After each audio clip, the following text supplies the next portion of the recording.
Робинсон Крусо. Глава Глава 32. Татко му на Петко и Шпанецот. Сега се откажавме од намерата да ги гониме четворицата дивјаци. Добро што направивме така, зашто набрзо почна да дува ветар, толку силен, што веројатно ќе ни го превртеше кануто ако појдевме подалеку. Бевме сигурни дека дивјаците нема да стигнат во нивната земја. Не можам да раскажам ни половина од нештата што ги направи Петко, за да ја покаже својата љубов кон татко му и радоста што повторно го гледа. 100 пати влезе и излезе од чамецот, а кога ќе влезеше, седнуваше покрај него и му ја ставаше главата на градина. Ги триеше неговите зглобови што беа здрвени од ежињата, со кој беше врзан и му даваше лепи суво грозија.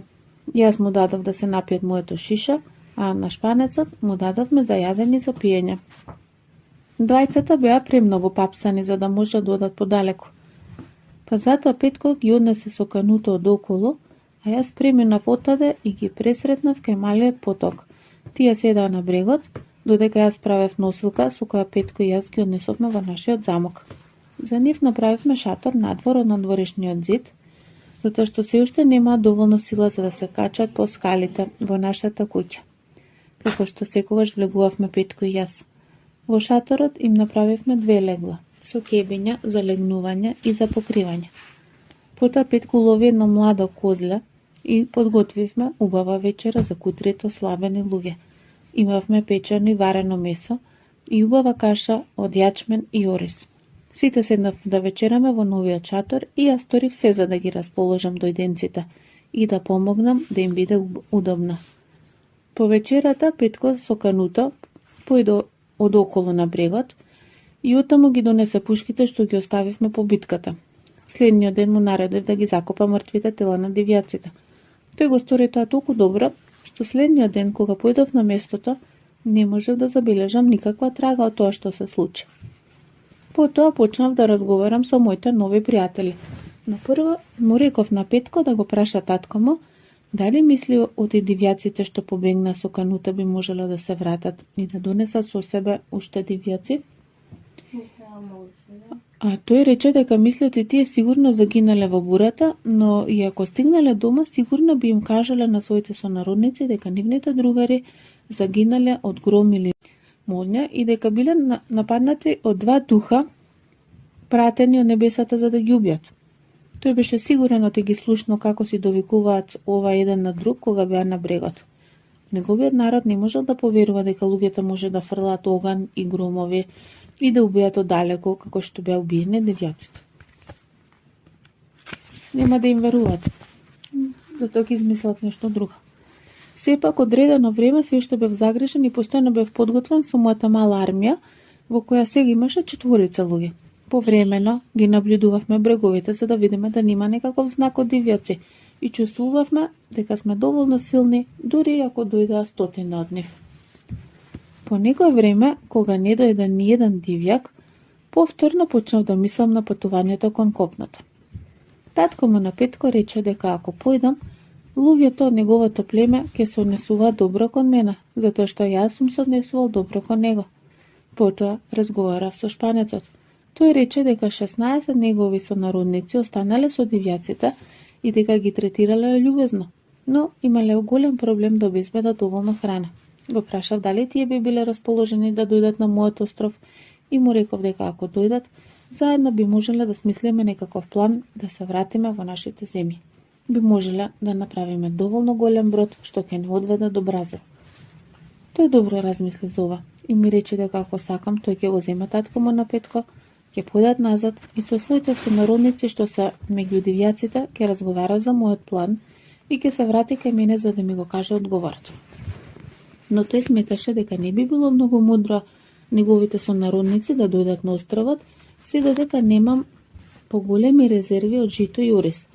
Со тоа што сега располага, како што ми рече тој, одве е доволно за 4, а ако во моето семејство дојдат уште 16 мина, ќе имаме проблем со храната.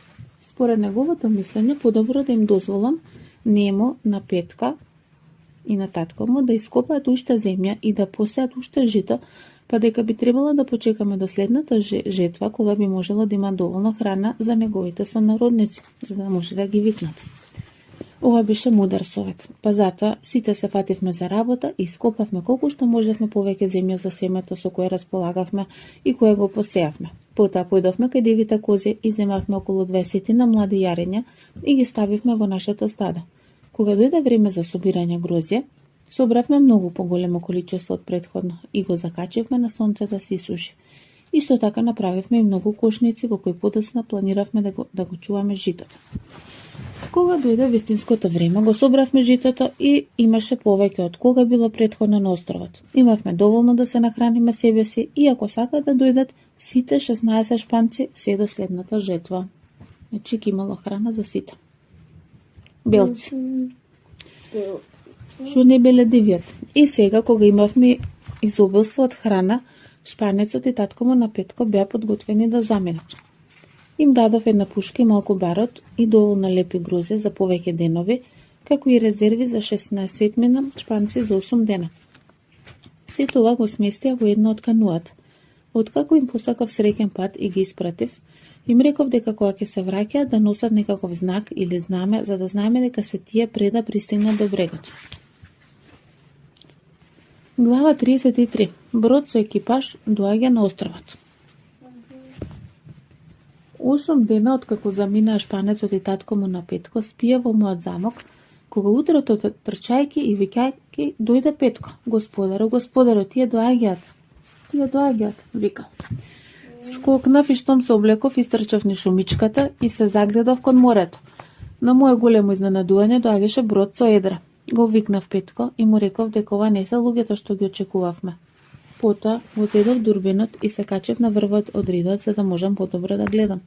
Само што стапнав на ридот, видов како бродот фрла котва на околу 2 километри од брегот на јужниот дел од островот.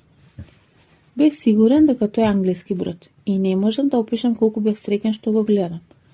Сепак сметав дека е подобро да бидам на штрек, се додека не дознам зошто се дојдени на островот. Како тоа? Значи и да биде спремат за да действува. Ова беше дел од светот во кој имаше трговија или бизнес с англиските бродови, а немаше ни бура што би ги натерала да скршнат од курсот. Може би беа лоши луѓе дојдени да извршат некакво злосторство, затоа решив извесно време да не се појавувам. Во близина на брегот дојде чамет во кој имаше 11 луѓе, според моје мислење сите англичани. По неколку минути го излекоа чаметот на плажата на околу 200 метри од местото кај што стоев. 5 или 6 мина скокна надвор и со себе зедоа тројца врзани како заробеници. Да не се пиратите. Петко, ки видиме, кој беше покрај мене, ми рече: "О, господаро, гледаш ли англиски човеци, зема заробеници како дивјачките човеци?" Но Петко реков: "Зар мислиш дека ќе ги изедат?" "Па да," рече Петко, "ќе ги изедат нив." Не, реков Петко, "се плашам дека ќе ги убијат, но нема да ги изедат." Потоа еден од луѓето го крена мечот и јас помислев дека на самото место ќе ги убие заробениците, но тој не замавна, а целата група од 5 или 6 мина што први излегоа чаметот, потрчаа од брегот кон шумата, како да сакаат да видат каква е ова земја во која пристигнале. Ги оставија заробениците слободни да одат каде што сакат, а кутрите луѓе седнаа на земја и изгледа многу тажни. Додека оние 5 или 6 мина што талка наоколу по шумата,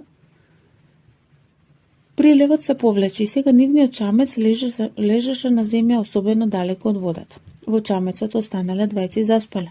Кога се разбудија, почна да ги викаат нивните другари што набрзо се вратија на брегот, па се обидаа да го истуркаат чамецот назад во водата, но не можеа да го поместат. Потоа сите почнаа да се врткаат низ шумата и ги слушнав како зборуваат: "Мораме да чекаме, не може да испловите до следниот прилив." Помислив дека би можел да појдам кај заробениците, да разговарам со нив и да дознам што се случува. Знаев дека до следниот прилив има уште 10 часа и бев сигурен дека другите нема да се вратат уште некој време. Поради тоа, земав 2 пушки, а 3 му ги дадов на Петко и му реков да биде зад мене. Потоа излегов. Кога заробениците ме видоа, се сосекоа и сака да побегнат, затоа што се исплаши од мојата чудна облека. Проговорив им реков: не плашете се, јас сум ви пријател. Тогаш рече едниот од нив вадејќи ја капот: мора да си пратен од небесата, дали си ангел? Да бе така облечен. Не, реков, ако Бог ви пратеше ангел, сигурно ќе имаше поубава облека. Јас сум човек. И јас сум англичанец исто така и сакам да ви помогнам. Како што гледате, имам слуга и имам оружје. Зашто станува збор? Нашата работа, господина, рече тој додека по лицето му тече солзи, е премногу долга за раскажување. Но накратко, јас бев капетан на бродот. Ова е мојот пријател, а другиот е патник. Морнарите ми го презедаа бродот и не доведаа тука за да не остават да умреме. Сега некој од нив се во онаа шума и се плашам дека можно да те слушнале како зборуваш. Ако те слушнале, сите ќе не убијат. Потоа го прашав дали другите има некако огнострелно оружје, а тој ми каже дека има 2 пушки, но дека едната ја оставиле во чамецот. Добро, реков, оставете ми ја мене другата работа, мислам дека заспале. Лесна работа е да ги убиеме, но можеби би било подобро да ги заробиме. Тој ми кажа дека двајцата од нив се навистина лоши луѓе и ако тие двајца ги заробиме, другите сигурно би се врателе на своите работни места и би биле послушни.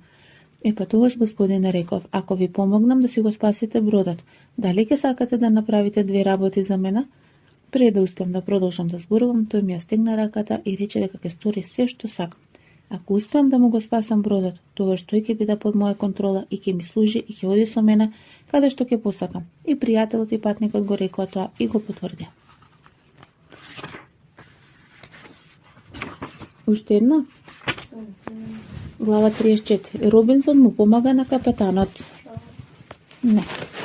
Ќе прочитам и ова, само да ги видиме луѓево. Не се гледат, еве ги. Заробениците и другиве со пушки. Да видиме. Го пратив Петко назад во мојот замок, за да донесе уште пушки и пиштоли, како и барут и сачми. Па им ги дадов на капетанот и на неговите пријатели, а потоа ги чекавме другите да се вратат од шумата. Набрзо се појавија двајца. Пријателот и патникот тргнаа напред и спука, па паднаа двајцата. Тогаш другите тргнаа кон нас од трчање, но кога видеа дека имаме пушки вперени во нив, списка и почна да молат за милост. Капетанот им рече дека ќе им го поштеди животот ако му покажа дека се покајале поради тоа што го сториле и ако му помогнат да се врати на бродот. Тие се согласија да го сторат тоа и ветија дека ќе бидат послушни и дека понатамо ќе му бидат верни. Сепак, им ги врзавме рацете и нозете, а двајцата од нив кои беа многу лоши ги однесовме во пештерата на другата страна од островот и ги оставивме таму со доволно јадење и пиење, па им рековме дека ако бидат мирни, набрзо ќе ги ослободиме. Исто така ги зедовме едрата и веслата од чамецот, а чамецот го дупнавме за да не може да го искористат оние на бродот ако дојдат да им помогнат на своите другари. Потоа капетанот и неговите придружници ги однесо во мојот замок и им раскажав кој сум. Кога слушнаа дека сум бил сам на островот толку многу години и дека сосема добро сум живеел без никој да ми помогне, беа многу изненадени. Но мораше да размислиме како да го спасиме бродот, зашто капетанот ми кажа дека таму се уште има 26 луѓе што се против него. Од првен не знаевме што да сториме, бидејќи бевме макумина за да се качиме на чамец и да нападнеме толку многу луѓе на брод. На крајот решивме дека би било подобро да почекаме и да видиме што ќе сторат луѓето на бродот. Бев сигурен дека некој од нив набрзо ќе дојдат за да видат што се случило со нивните другари. И навистина се случи така. По некој време од бродот слушнавме истрел од пушка. Потоа закачија знаме за да се вратат овие на брегот. Кога видеа дека чамецот не мрднува, уште еднаш испука и дадоа уште неколку знаци. Па на крајот спушти уште еден чамец што тргна кон брегот. Во овој чамец имаше 10 мина. Штом пристигна на брегот, го извлекоа чамецот на песокот и потрча кон другиот чамец, што беше во близина. Беа многу изненадени кога видеа дека ги нема ни едрата ни веслата, а дека чамецот е дупнат. Викаа по нивните другари и откако не добија одговор, се качија на врвот на малиот рид под кој се наоѓаше мојата куќа и се загледаа наоколу, па вика се додека не се изморија. Потоа се вратија во својот чамец како да сакаат веднаш да се вратат на бродот. Капетанот се растревожи, затоа што се плашеше дека веднаш ќе испловат ако се вратат на бродот. Но јас мислив план да го спречам тоа. Им наредев на Петко и на пријателот на капетанот да појдат во шумата на околу 200 метри од чамецот и да викаат додека луѓето не ги слушнат и им одговорат. Потоа, да појдат подалеку и повторно да викаат, постојано одржувајќи растојание и да не бидат видени, постојано оддалечувајќи се да ги шетаат морнарите низ островот, убедени дека нивните другари бараат помош. Овој план успеа. Штом луѓето го слушнаа првиот повик, сите 8 двајца потрчаа по брегот кон местото од каде што доаѓаше гласот. Па набрго изгубивме од вид. Капетанот, патникот и јас. Мислиш ги фатиле двајцата? Побрзавме кон чамецот, земајќи од нас 5 минут заробениците за кои сметавме дека може да им веруваме, дека ќе ни помогнат. Едниот од двајцата беше на брегот и капетанот потрча кон него и го собори. Потоа го повикавме другиот што беше во чамецот, тој брзо дојде и ни вети дека ќе ни се придружи ако му го поштедиме животот. Капетанот му прости и сега имавме мала војска од 9 мина, подготвена да ги пречека другите кога ќе се вратат. Петко и пријателот на капетанот добро си ја одиграл улогата. Викајќи ги влечка морнарите од шума во шума, од рид на рид, се додека не го обиколија целиот остров. Петко се врати неколку часови пред нив, а кога се врати и тие, веќе беше темница. Можевме да ги слушнеме додека доаѓа, како се изборуваа дека дошле на Магепсан остров, дека сите ќе загинат. По некој време ги видовме како трчаат наоколу држејќи се за глава и плачејќи. Повремено одеа до чамеца за да седнат и да се одморат, а потоа излегуваа на брегот и шетаа наоколу, па повторно го правеа тоа. Моите луѓе сакаа веднаш да им се пуштат во темницата, но јас сакав да ги поштедам и да нема повеќе убивања, освен ако не е нужно. Исто така, сакаа, значи, да ги убијат, меѓутоа Робинзон рекол не. Подобре да не се убиваат, туку да се придобијат на нивна страна. Исто така сакав да се осигурам дека никој од нив нема да побегне, затоа им наредев на Петко и на капетанот лазејќи да им се доближат пред да пукнат. Додека тие го правеа тоа, тројца морнари тргнаа кон нив. Капетанот и Петко се исправија и спука.